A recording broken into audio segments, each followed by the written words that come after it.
Lieutenant. Just make sure you had, I thought we left.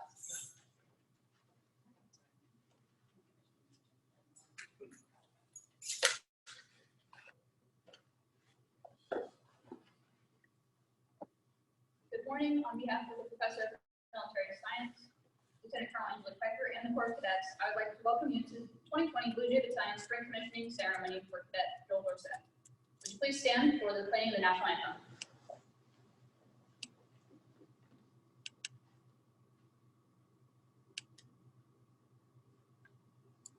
Can you see by the dawn's early light what so proudly we hailed at the twilight's last gleaming, whose broad stripes and bright stars through the perilous flight, for the ramparts we watched were so gallantly streaming, and the rockets red glare, albums bursting in air, gave proof through the night that our flag was still there.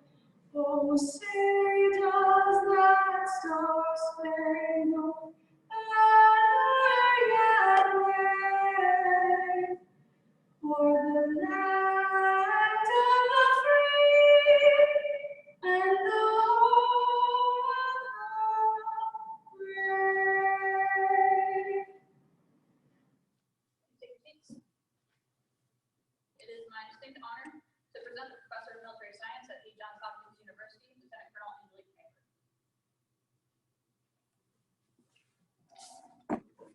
Good afternoon, family and friends here today, and for those of you watching this virtually, welcome to the commissioning ceremony for Cadet Joel Dorsett.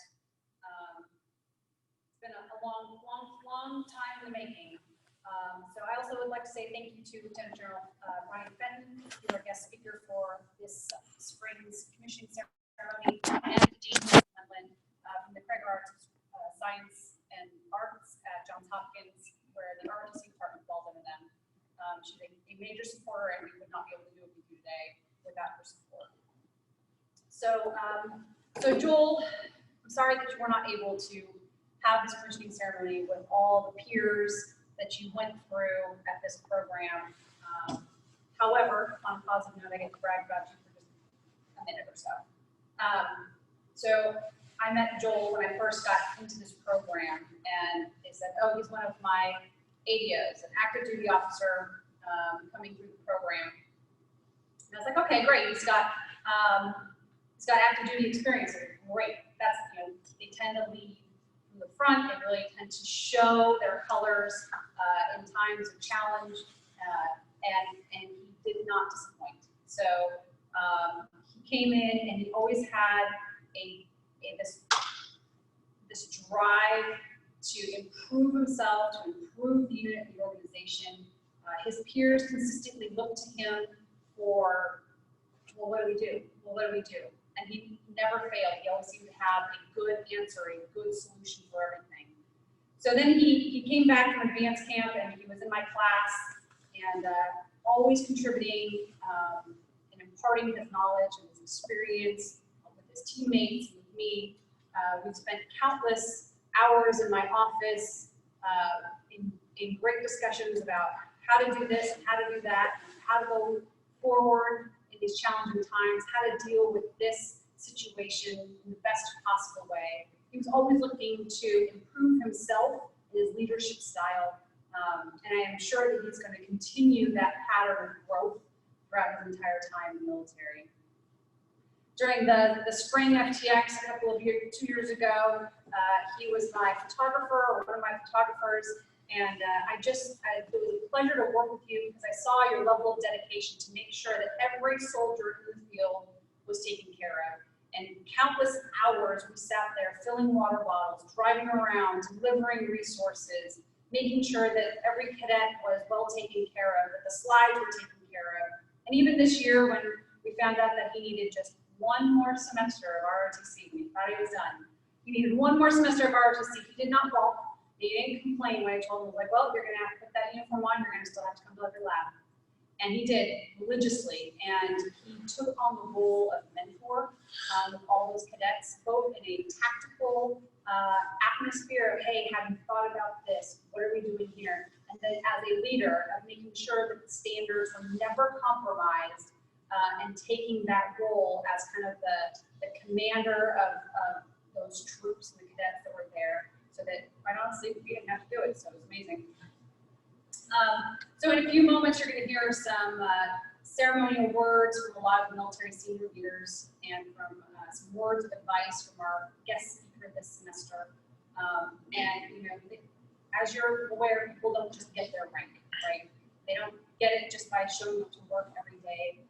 And if you ask most of them, they're probably going to tell you, well, I didn't think I'd stay in the Army, or I certainly didn't think I'd promote, because if they saw what I was like when I was a lieutenant, it wouldn't have happened, right? And I will join that fan club that I am not the same person I was as a lieutenant. I moved up so many times, and consistently my bosses, my graders, they looked at me and they saw the potential in me. They allowed me to fail. So Joel, I encourage you to take that initiative as a lieutenant.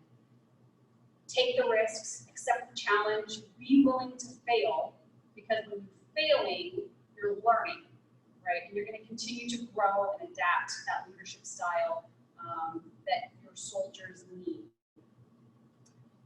Through the last year or so, he's also kind of heard me hammer down some key points that I truly do believe in. One of them is being in the right place, right time, right uniform, right attitude, doing the right thing, and you can never be wrong. Always asking who else and what else. What else can I do to improve myself?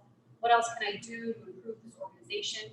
And who else? Who else can I touch? Who else can I talk to? Who else can I bring into this conversation to make it all better? Right? And then the last one is always controlling those things that you can control. The Army likes to throw curveballs lots of times. The world has thrown us a curveball with COVID right now. But your ability to control your attitude is something you can control. You can control your fitness levels. You can control how prepared you are and how much planning you do today, so that you can continue to lead your troops tomorrow. Because when you're planning, when you fail to plan, your planning can fail. And so with that, I'm going to change gears briefly. Every spring during the commissioning ceremony, the Dean, Beverly Wendland, the Dean of the Prager School of Arts and Sciences, comes to our commissioning ceremony, and she's able to interact and meet all of our commissioning seniors and bestow upon them her best wishes. But because of the current situation, she was not able to. However, she did want to extend her congratulations and a quick note, and I will read that here at this time. So hello, on behalf of the Prager School of Arts and Sciences and the entire Johns Hopkins University, I would like to congratulate members of the ROTC Blue Jay Battalion. You are truly amazing, and I am proud of each and every one of you. I also want to acknowledge Major General John Evans, Brigadier General Antonio Manera, and Colonel Trevor Hill. I know that they have been instrumental in seeing that our cadets are well trained and more resilient than ever in leading our nation's soldiers. So thank you. Every year, what has become one of my favorite events, I host a special commissioning dinner with the graduating cadets to recognize their achievements and to honor their commitment and upcoming sacrifices to our nation. I am so very disappointed that due to COVID-19, I am unable to meet you, our remarkable cadets, in person. Your hard work and dedication is so inspiring, so please know that you're in my thoughts and that I'm with you in spirit. And to all of our 2020 cadets, you contribute to the greatness of the United States of America. Your love of country and of your fellow Americans is truly unsurpassed. You're willing to sacrifice everything to protect the foundational values and principles of our nation. We can never repay you, but we can honor and thank you. And on this most special commissioning day, know that on behalf of Americans everywhere, we send you our gratitude, our honor, and our undying respect. Sincerely, Dean Beverly Wendland. And with that, we'll now listen to our commissioning ceremony remarks from our guest speakers.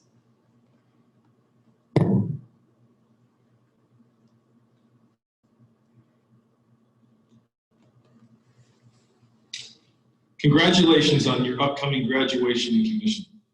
This is a huge milestone in your lives and also the beginning of you joining our ranks. Welcome. We need each of you ready to lead the world's finest and most lethal force. I regret that I'm not able to give you this message in person, and that this year commencement and commissioning will be different. Celebrating your achievement differently shouldn't diminish what you've accomplished here, nor tarnish the pride you should feel. What I would offer to you is a single touch point you can always return to, no matter where you may find yourself in life. Tough times don't last, tough people do. With that said, the circumstances that you find yourself in now won't last forever. To build this resilience, train hard, and train often. Train your body to operate under duress, your mind to remain calm in chaos, and your heart to endure hardship. In a short time, you will have the privilege of leading our nation's men and women, and they will look to you as a steady hand at the helm. Serve them well. I am incredibly proud of you. Congratulations on graduation and commissioning, and I will see you out in the field. Congratulations, and thank you for making the decision to join the best team in the world and be part of something bigger than yourself. I want to thank your parents for raising such fine young men and women who have answered the nation's call to service. If you don't remember anything else I said today, I want you to remember two things: people first and winning matters. People first is a philosophy. I believe you take care of your people, your soldiers, your families, and your civilians, and you create a command climate where everyone takes care of each other and treats everyone with dignity and respect, you will have a great cohesive team which will win on any battlefield. And winning matters in the Army is an attitude. When we send the Army somewhere, we don't go to try hard, we don't go to participate, we go to win. That's what the American people expect, and that's what you will do. And that's why winning matters. We are very proud of you. Stay healthy, stay safe, people first, winning matters, and we remain Army strong. My name is Bud, and I'm an American soldier, commissioned as an armor officer through Montana State University ROTC in 1982. Go Bobcats! I'm honored to be the 17th Commanding General of the United States Army's Training and Doctrine Committee, and the pursuit of victory starts here. What a great day to be a soldier. These young men and women in the audience today are the latest products of a century-old tradition of service to the nation. Let me join the chorus of voices offering congratulations to you and your loved ones. Addressing such a talented group of future leaders is true privilege. Thank you for taking your place in the long and distinguished line of graduates that have answered the call to serve. Welcome to the profession of arms, the most exclusive fraternity or sorority in the world. I always ask two questions of the soldiers and civilians that I meet. Why did you join, and why do you continue to serve? The U.S. Army is the greatest team ever assembled. Teamwork is why I joined the Army. This is America's Army. We all learn and grow together, and we are soldiers for life. I continue to serve because of the people. The Army is a people business, and the Army is not just about people, it is people. One of the fundamentals I have learned in over 40 years of service is this: high standards, positive outlook, and excellence are contagious. Whatever comes your way, remain calm in the storm and never waver. You're a leader now. Your soldiers are watching. It is your leadership that will help us accomplish our mission in the face of COVID-19 or any future adversary. I have no doubt that you will lead our nation through the challenges of the 21st century. You should feel privileged to wear the cloth of our great nation, the jersey of America's fighting team. Leave that jersey in a better place every day. Good luck to you all in your future endeavors. Godspeed, and may God bless these young leaders and our great nation. As I said when I started, my name is Funk, and I'm an American soldier. Thank you. Have a great day. Hello, and let me be among the first to congratulate you on this incredible day. I'm certain that this day is much different than the way you envisioned it, and I apologize that you can't be in a large audience among your friends and additional family members, but it makes it no less important. And I want to make sure that you understand that what you have undertaken, what you have achieved, is going to be important for our nation. You're going to swear an oath to the Constitution and the people that stand behind that to do your duty, to protect our nation against all enemies, foreign and domestic. And right now, we face an unseen enemy. That's why we're conducting your commissioning ceremony in this way. But I know that you're up to the task. I know that you will take the training we've given you and that you will perform your duties thoughtfully and faithfully.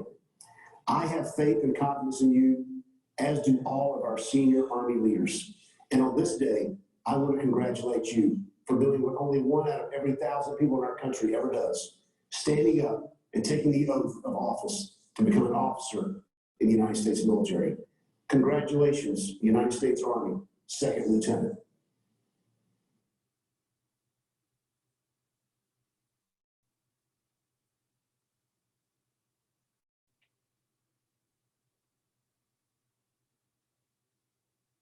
Aloha, everyone, especially to our soon-to-be commissioned officers and graduating seniors. I'm Lieutenant General Brian Fenton, and I'm very honored to be a part of this commission of these 18 outstanding men and women today. Thank you, Lieutenant Colonel Pfeiffer, for the chance to be here today, even virtually. I truly appreciate the invite and the privilege of being with you for this special day.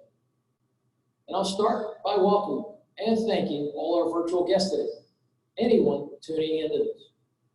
First, to the soon-to-be commissioned lieutenants, congratulations on a great day and all you've accomplished in your 4 years, and what I know will be a superb career ahead of you.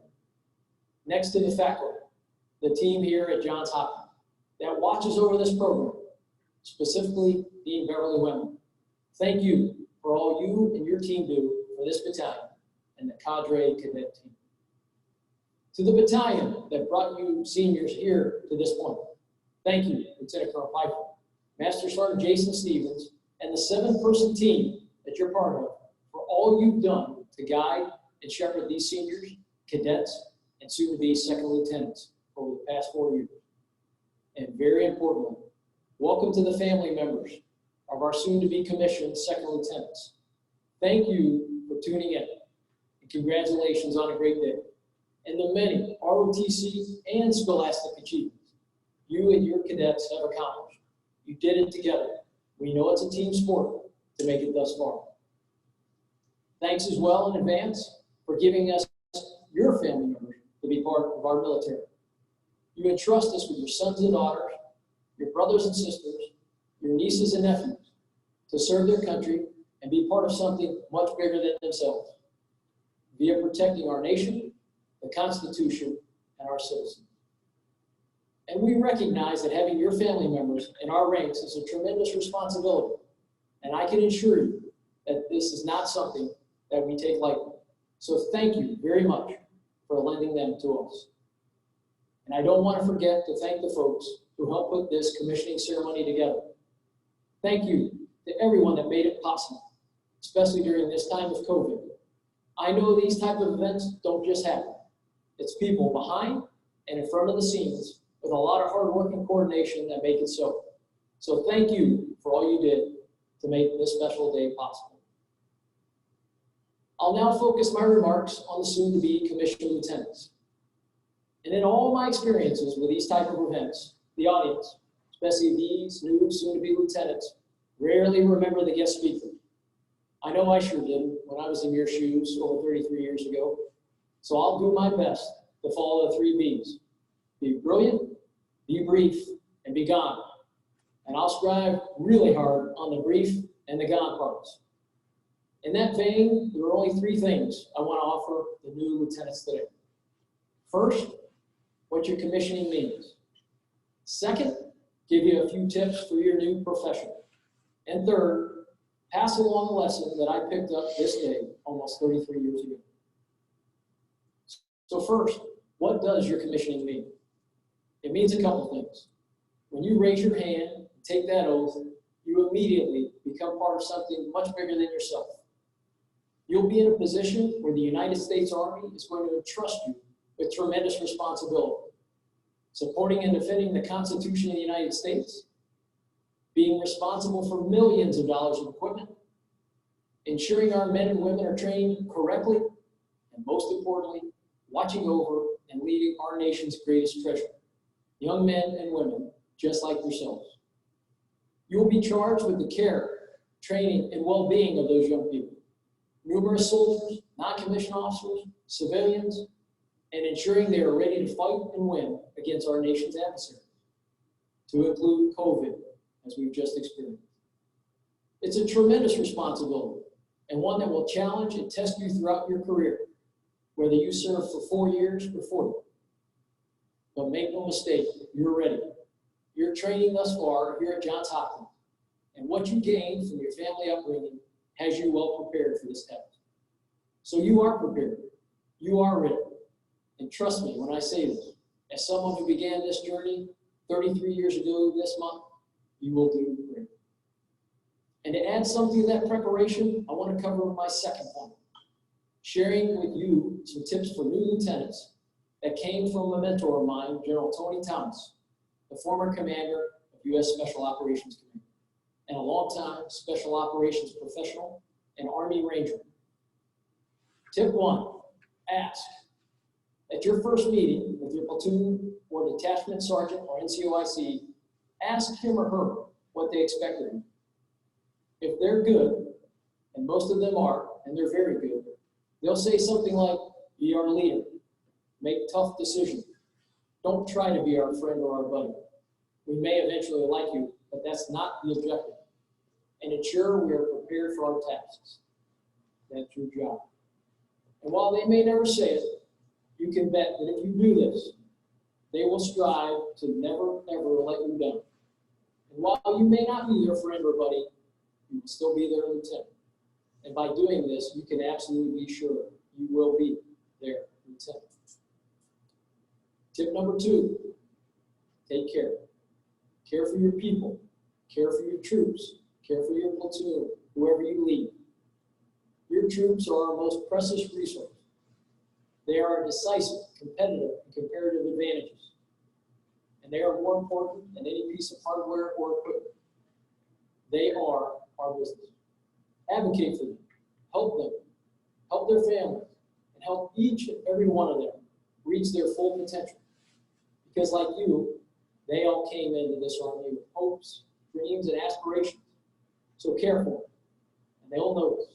And in return, they'll take care of you, their lieutenant. Tip 3, strain to listen and make your transmissions count. Remember, you have 2 ears and 1 mouth for a reason. Listen more than you talk. You'll learn more this way. Refer back to tip number 1. And thus really absorb what your platoon or your junior leaders are telling you. Seek input and diverse opinions. And when you do, and you do finally talk, show them that you've taken their input and factored it in. And in doing so, as well as being precise and clear with what you say, what you direct, or what you want, you will be their lieutenant. Last tip, number 4, be accountable and hold folks accountable. Take blame and responsibility of past and present. Your troops will know the difference. It's key to selfless service. Make it your mission to make your subordinates more successful than they believe they can be. Relish in their success. Give them credit and take blame. At the same time, hold folks accountable. Hold them accountable to the standards. You can be tough, and you can still love your troops. Trust me, they know the difference. They know the difference between tough love and toxic leadership. Like a grizzled old football coach or sports coach, strike the right balance of love and leadership, and they'll notice, and you'll be their lieutenant. So those couple tips, and many more I could share with you, but won't based on time, will serve you well. And at this point, I'm reminded of a joke. A baseball pitcher was having a really hard time. He's getting hit all over the place. And the manager comes out to the mound and says, pitcher, give me the ball. Pitcher says, but coach, I'm not tired. And the coach replies, I know you are, but the outfielders behind you sure are. So you all are probably tired of hearing me talk, just like those outfielders. And as a result, I'll wrap this up and prepare to be gone with an important leadership lesson I got from a great mentor of mine, Coach Lou Holtz, former football coach at Notre Dame, among many schools. Coach had been a lieutenant in the Army prior to being a football coach, and he was very proud of that. In fact, he used to pride himself on his MBA, except he told us his was not a master's of business, but rather made by Army. And while working for him as a student assistant, he constantly reminded me that one of the keys to leadership is being a happy leader. He said it gave people energy. He said in a world where there were enough Donnie and Debbie Downers with way too much to do, that we needed folks that were just happy to lead others. He called happiness rocket fuel for an otherwise unhappy world. And so he used to ask us all the time, do you want to be happy? And of course, we'd all say yes. Then he'd say something like this: if you want to be happy for an hour, eat your favorite food. If you want to be happy for a day, play around the golf. Unless you're like me and you'd rather surf and be out in the water. If you want to be happy for a week, go on your favorite vacation. If you want to be happy for a month, buy a new car. If you want to be happy for a year, win the lottery. And at the end, if you were here today, I'm sure he would say, but if you want to be happy for life, really happy for life and a happy leader, then be a Johns Hopkins ROTC graduate ready to get a commission and serve their nation.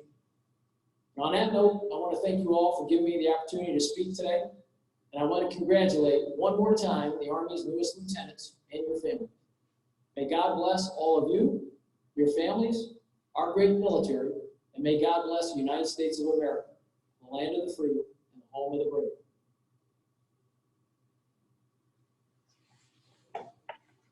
We'll now transition to the ceremony that will take place in 4 parts. First, there is the swearing of the oath of office administered by Lieutenant Colonel Piper. Second, there is the pinning of the gold bars. These bars represent the rank of the officer and the honor of the recipient to hold a commission by the Congress of the United States. Third, the presentation of the commission certificate to the new second lieutenant. This certificate signifies not only a cadet's promotion to second lieutenant, but more so their status as an officer in the United States Army. And finally, the first salute. The first salute of the newly commissioned officer involving the silver dollar is a time-honored tradition dating back to pre-revolutionary times. It symbolically represents the respect due to the lieutenant's newly earned rank and position. The coin represents more than $1 in currency. To every new officer, it has special meaning. It signifies the new officer's deep sense of gratitude for the knowledge enlisted soldiers, especially non-commissioned officers, have passed on to them during training. If Cadet Dorsett would please join Lieutenant Colonel Piper up front for the swearing of the oath of office.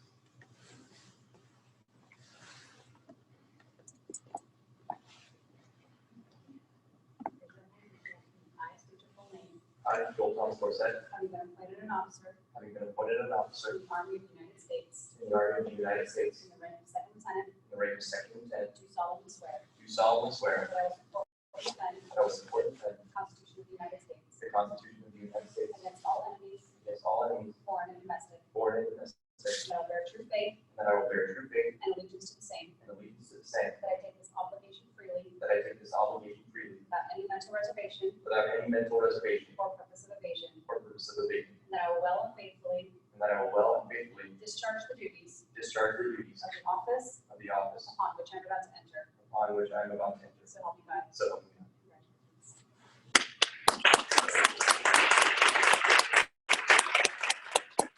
Congratulations. Will join him on stage. And as you pin on his rank, I will read through your bio. Second Lieutenant Joel Dorsett contracted into the Blue Jay Battalion in the spring of 2018 and will graduate from the University of Baltimore with a Master's of Science in Finance. Lieutenant Dorsett has served as the Blue Jay Battalion Recruiting Officer and the Battalion Human Resources Officer. During his time involved in ROTC, Lieutenant Dorsett maintained a 3.63 GPA and was selected as a distinguished military graduate. Lieutenant Dorsett will commission as an active duty infantry officer and depart for Fort Benning, Georgia in order to attend the Infantry Basic Officer Feeder Course.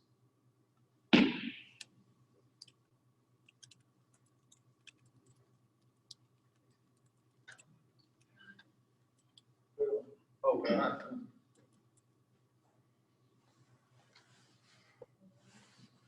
Okay, President.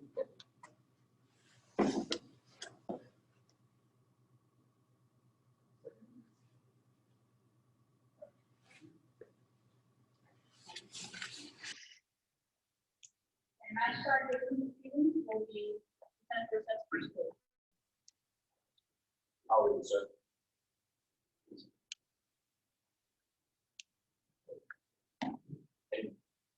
Order.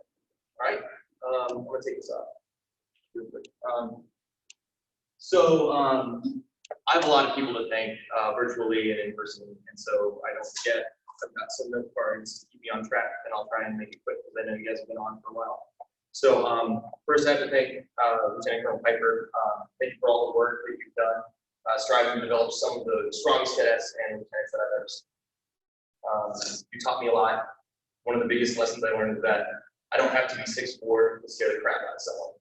So thank you for everything you've done and all the kind words today. The next person I have to thank is Captain Alaska. For those of you at home, she's the one reading everything. You taught me to keep calm and take everything in stride, and that not everything requires intensity. And I tried to think of something funny to make fun of you for, but it's literally impossible. I can't find it. So the next one is Master Sergeant Stevens. I can't begin to describe the advice and the skills that you've taught over the last year and a half. But the most important one is that I can always better myself, prepare more for whatever lies beyond. And then you've also taught me that with great power and great responsibility comes less hair. So, and then I want to thank the rest of the Johns Hopkins cadre and everyone. Thank you for all the work you've done, putting in to train us and adapt as we've had to in the last couple months, just to help us be successful. Thank you. Two people I really have to recognize as well is if you're watching Master Sergeant Collins and Warrant Officer 1 Mike Becker. If you're watching, thank you for everything you've done for me over these last couple of years.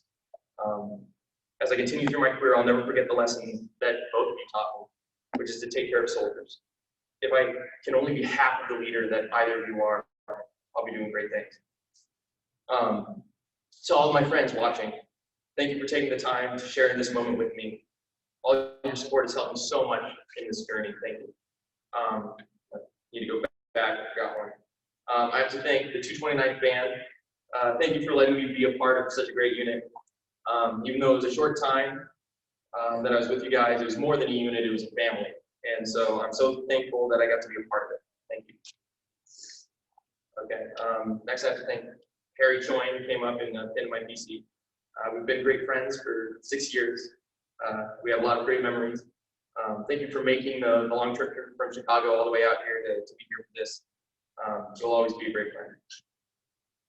To my family, all of you watching at home, thank you for all the support that you've given me over the years. Me being here today was only possible because of every single one of you. Thank you, and I love you all. Finally, to my girlfriend Amber, who in my chest rank, thank you for being here, supporting me, and grounding me when things have gotten stressful and overwhelming. You've done so much for me, and I'll be forever grateful. And then finally, to the rest of the cadets in the Blue Jay Battalion. While my time with you all comes to a close, I think about how fortunate I've been to be a part of such a great program. Use this time wisely. It goes by faster than you think. Thank you.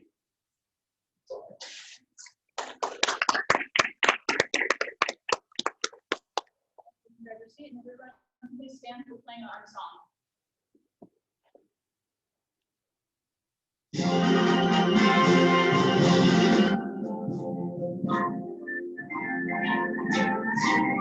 What's the Lord sing a song in the army of the free? From the brave, from the true, who have fought to victory. With the army and proud of our day, with the army and proudly proclaim. First we fight for the right and we build the nation fight, and we are people for glory of God.